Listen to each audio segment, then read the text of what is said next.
how to save a Word document to your desktop. In this video, I'm going to show you how to save any Word document from Microsoft Word onto the desktop of your PC or laptop so that you can easily find it.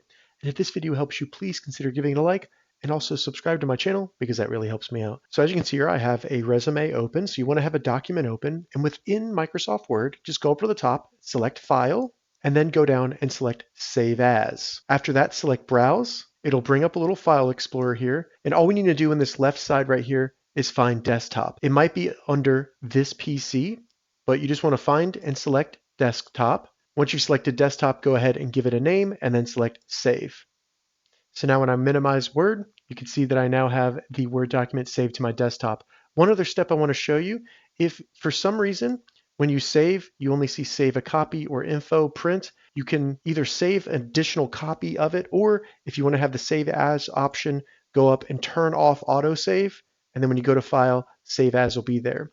Additionally, if you're having trouble finding a Word document, on this page right here, right click the document and then go to open file location, and then you'll see where it's at, and you could just drag it into the desktop if you want to. So I could just drag it right there if I wanted to move it to my desktop. If this video helped you, give it a thumbs up, and please consider subscribing to my channel.